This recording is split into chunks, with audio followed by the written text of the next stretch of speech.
नमस्कार, मैं हूं आपका दोस्त विजय विद्रोही। आप मुझसे जुड़ चुके हैं, इसके लिए आप सबका तहे दिल से शुक्रिया।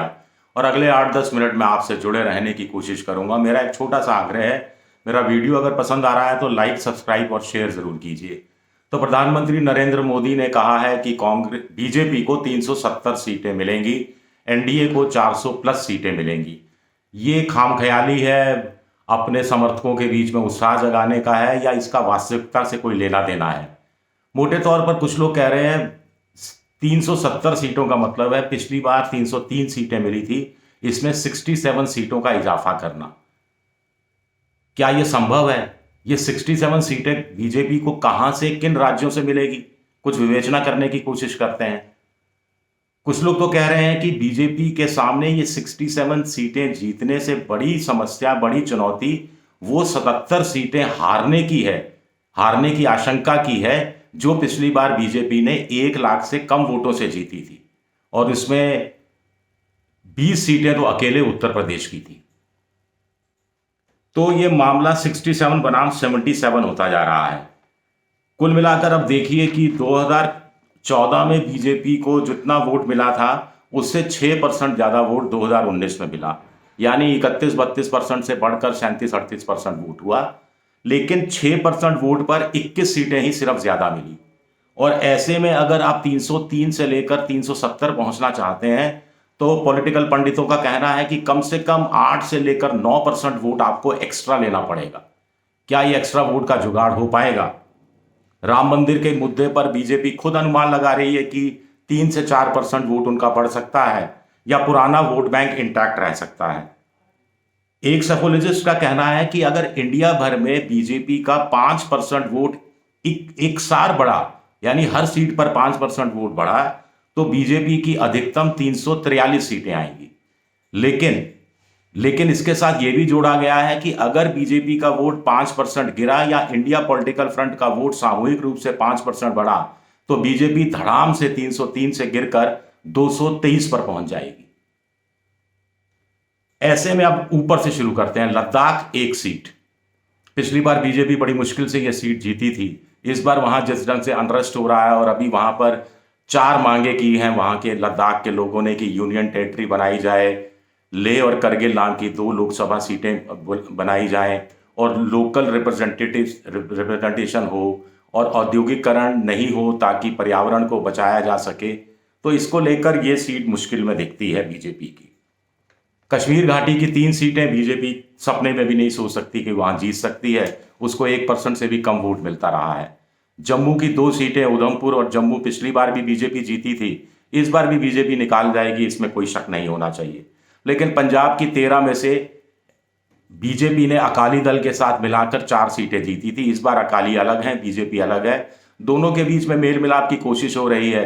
अभी हरसिमरत कौर ने जिस ढंग से राष्ट्रपति के अभिभाषण पर जो धन्यवाद प्रस्ताव की बहस है, उसमें मोदी सरकार की महिलाओं को लेकर नीतियों की तारीफ की, उससे बीजेपी की कुछ बांछें खिली हैं। लेकिन साथ ही साथ उन्होंने जोड़ दिया कि महिला पहलवानों का मसला है और दूसरे कुछ मसले हैं, उन पर लेकर चिंता भी जाहिर की। तो खैर, 2 सीटें बीजेपी को, 2 अकाली को। इस बार आम आदमी पार्टी और कांग्रेस के बीच में अगर फ्रेंडली फाइट होती है, तो बीजेपी को ये 2 सीटें भी भूल जानी पड़ेंगी।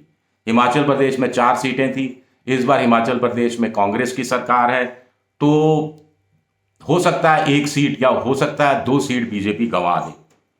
दिल्ली में अगर आम आदमी पार्टी और कांग्रेस के बीच में समझौता हो जाता है, जैसा माना जा रहा है कि चीजें उस तरफ बढ़ती दिख रही हैं, अगर समझौता होता है तो 7 की 7 सीटें बीजेपी के लिए निकाल पाना मुश्किल हो जाएगा। लोगों का कहना है कि कम से कम 2 सीटों पर बीजेपी को मुश्किल हो सकती है, वो हार सकती है। हरियाणा में गठबंधन मुश्किल हालात में है। खट्टर सरकार के खिलाफ एंटी इनकम्बेंसी है। पिछली बार भी दुष्यंत चौटाला के 10 विधायकों के साथ मिलकर सरकार बनाई थी। इस बार बीजेपी के ही कुछ जाट नेता कह रहे हैं कि जाटों का उचित प्रतिनिधित्व नहीं हो रहा है। इसमें से 5-6 ऐसे नेता हैं जो कांग्रेस से गए थे बीजेपी के अंदर। तो मोटे तौर पर कहा जा रहा है कि हरियाणा में पिछली बार 10 की 10 सीटें बीजेपी जीती थी, इस बार इसमें से आधी निकाल जाए तो चमत्कार होगा। उत्तराखंड की 5 सीटें बीजेपी जीत सकती है, ये बात भी सही है। उत्तर प्रदेश में पिछली बार बीजेपी ने 62 सीटें अपने दम पर और सहयोगियों के बल पर 65 सीटें जीती थी। इस बार 65 में से क्या 10 सीटों का इजाफा बीजेपी करने में कामयाब होगी? या कम से कम 7 सीटें 72 तक पहुंच जाएगी। लोगों का कहना है कि अभी ये देखना पड़ेगा, क्योंकि अभी तक तो संभावना दिख रही है, क्योंकि मायावती अलग चुनाव लड़ती हैं, कांग्रेस अलग चुनाव लड़ती है, समाजवादी पार्टी अलग चुनाव लड़ती है, बीजेपी अलग चुनाव लड़ती है। तो मुस्लिम बहुल सीटों पर भी बीजेपी का परसेंटेज जीत का ज़्यादा बढ़ सकता है और बीजेपी 72 भी क्रॉस कर सकती है, 74 तक पहुंच सकती है। लेकिन अगर आरएलडी, समाजवादी पार्टी, कांग्रेस, चंद्रशेखर रावण और कुछ छोटी पार्टियां मिलकर चुनाव लड़ते हैं और मायावती के साथ कोई टैक्टिकल अंडरस्टैंडिंग हो जाती है, तो बीजेपी को 65 सीटें जीतने का सपना भी छोड़ना पड़ेगा। 15 सीटें हो सकता है इसमें से कम ही क्यों हो सकती हैं। इसी तरह चलिए, आप सोचोगे मैं बड़ा हर जगह सीटें घटा रहा हूं। राजस्थान की 25 की 25 सीटें बीजेपी के खाते में फिर जा सकती हैं।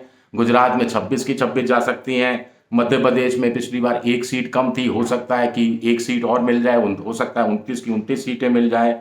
छत्तीसगढ़ में 11 में से 9 सीटें जीती थी। इस बार चूंकि सरकार भी उनकी है, तो हो सकता है 11 की 11 सीटें बीजेपी जीत जाए। लेकिन लेकिन झारखंड में 14 में से 12 सीटें पिछली बार बीजेपी जीती थी। इस बार झारखंड मुक्ति मोर्चा को लेकर जैसा बवाल मचा, हेमंत सोरेन के खिलाफ जिस ढंग से ईडी की कार्रवाई हुई, हेमंत सोरेन ने जिस ढंग से इसको आदिवासी अस्मिता का मुद्दा बनाया, उससे नहीं लगता कि बीजेपी 12 सीटों पर पहुंच पाएगी। हो सकता है 3-4 सीटें उनकी कम ही हो जाएं, तो भी हैरानी नहीं होनी चाहिए। बिहार में नीतीश कुमार को अपने साथ मिलाया है, तो बीजेपी ने अपना जो संभावित नुकसान था उसकी काफी हद तक भरपाई की है, ऐसा लोगों का कहना है। फिर भी 40 में से 39 सीटें पिछली बार, इस बार यह संभव नहीं लगता। लोग कह रहे हैं कि हो सकता है 25 पार बीजेपी कर जाए, तो भी यहां 10-12 सीटों का नुकसान तो उसको दिख रहा है आज की तारीख में। इसी तरह बंगाल में पिछली बार 18 सीटें जीती थी, अभूतपूर्व प्रदर्शन था। बाबुल सुप्रियो उसके बाद पार्टी छोड़कर चले गए और वो ममता की सरकार में मंत्री बन गए हैं। और ममता, लेफ्ट और कांग्रेस के बीच अगर टैक्टिकल अंडरस्टैंडिंग हो जाती है, फ्रेंडशिप फाइट कुछ जगह होती है, तो 18 सीटें बीजेपी जीत पाएगी, ये भरोसा बीजेपी को भी नहीं है। वहां के कुछ लोगों से मेरी बात हुई तो उनका कहना है कि डबल डिजिट में बीजेपी का पहुंचना मुश्किल है। असम में जरूर, असम और पूर्वोत्तर भारत के जो करीब 25 सीटें हैं, असम की 14 सीटें मिलाकर पिछली बार जैसा प्रदर्शन बीजेपी दोहरा दे तो यह गनीमत होगी, क्योंकि मणिपुर का अनरेस्ट का मामला था, उसके बाद 1-2 और विधानसभा चुनाव में हमने देखा कैसे बीजेपी की मात हुई। तो कुल मिलाकर, और फिर राहुल गांधी की जो न्याय यात्रा का असर वहां जिस ढंग से देखने को मिला, उससे लगता है कि पुरानी परिस्थितियों का दोहराना ही बीजेपी के लिए मुश्किल होगा। ऐसे में 67 सीटें एक्स्ट्रा कहां से लाएगी बीजेपी, क्योंकि आंध्र प्रदेश में 25 में से 0, इस बार भी 0। तमिलनाडु में 39 में से 0, इस बार हो सकता है सहयोगी दलों के साथ मिलाकर एक आध सीट, 1-2-4 सीटें मिल जाएं। लेकिन बीजेपी के खुद के खाते में कोई सीट जाएगी मुश्किल नजर आता है। केरल में 20 में से 20 सीटें पिछली बार बीजेपी हारी थी, आज तक बीजेपी केरल में नहीं जीती है। हालांकि उसका वोट परसेंटेज पिछले कुछ चुनाव में बढ़ा है, पिछली बार तो 17% के आसपास वोट मिला था। लेकिन जिस ढंग से यूडीएफ और एलडीएफ काम करता है, जब तक ईसाई वोटों को बीजेपी नहीं तोड़ेगी तब तक बीजेपी के लिए खाता खोलना मुश्किल होगा। कर्नाटक में 28 में से 25 सीटें बीजेपी जीती थी, एक उनका सहयोगी जीता था निर्दलीय 26 सीटें। इस बार बीजेपी को खुद अपनी जीत पर यकीन नहीं है। जेडीएस को 4 सीटें उन्होंने समझौते में दे दी हैं। उड़ीसा में बीजेपी ने 21 में से 8 सीटें जीती थी। अगर इस सीटों को वो होल्ड करने में भी कामयाब रहती है तो बीजेपी के लिए संतुष्टि की बात होगी। तेलंगाना के लिए भी यही बात की जा सकती है कि तेलंगाना में अब बीआरएस भी कमजोर है। पिछली बार 17 में से 4 सीटें बीजेपी के पास थी, 3 सीटें कांग्रेस के पास थी और बाकी बची सीटें 9 सीटें एक ओवैसी ने जीती थी और बाकी 9 सीटें बीआरएस ने जीती थी। इस बार 4 सीटें बीजेपी क्या निकाल पाएगी, कांग्रेस की मजबूती को देखते हुए इसको लेकर शक व्यक्त किया जा रहा है। हालांकि कहा जा रहा है कि इसमें से हो सकता है 2 या 3 सीटें तो पक्का बीजेपी निकालने में कामयाब हो। महाराष्ट्र, उत्तर प्रदेश के बाद सबसे ज्यादा सांसद भेजता है, 48 हैं। पिछली बार बीजेपी को शिवसेना एकीकृत, यानी शिवसेना जो संगठित थी, उसकी सीटों के साथ मिलाकर 41-48 में से मिली थी। 23 सीटें खुद बीजेपी के पास थी। बीजेपी ने तोड़फोड़ की, शिवसेना में तोड़फोड़ की, एनसीपी में तोड़फोड़ की, लेकिन उसके बावजूद जो ताजा सर्वे बता रहे हैं कि बीजेपी अपनी सीटें जो 23 थी उसमें अगर वृद्धि कर ले तो चमत्कार होगा। और अभी तक ये स्थितियां भी उसके पक्ष में दिखाई नहीं दे रही। हो सकता है, चलिए हम मानकर चलते हैं 23 की जगह 25 सीटें हो जाएंगी, तो ऐसे में 67 सीटें अतिरिक्त का तो कहीं से जुगाड़ होता दिख नहीं रहा है। आपकी नज़र में कैसे जुगाड़ हो सकता है बताइएगा। बेसब्री से आपका इंतज़ार करूंगा, आपके टिप्पणियों का। शुक्रिया, बहुत बहुत शुक्रिया मेरा ये वीडियो देखने के लिए। पसंद आए तो एक बार फिर लाइक कीजिए, सब्सक्राइब कीजिए, शेयर कीजिए। मेंबरशिप ड्राइव में आप जा सकते हैं, मेरी कुछ आर्थिक मदद कर सकते हैं, और बेल जैसी आकृति, घंटी जैसी आकृति ज़रूर दबा दीजिए ताकि नया वीडियो आए तो नोटिफिकेशन के ज़रिए आपको इसकी जानकारी मिल जाए। एक्स यानी ट्विटर पर मैं विद्रोही 7 के नाम से हूँ, इंस्टाग्राम पर विजय विद्रोही 7 और फेसबुक पर मेरा पेज है विजय विद्रोही पेज, जहां आप मुझे फॉलो कर सकते हैं। शुक्रिया आप सबका, बहुत बहुत शुक्रिया। आपकी प्रतिक्रिया का मुझे बेसब्री से इंतज़ार रहेगा। शुक्रिया।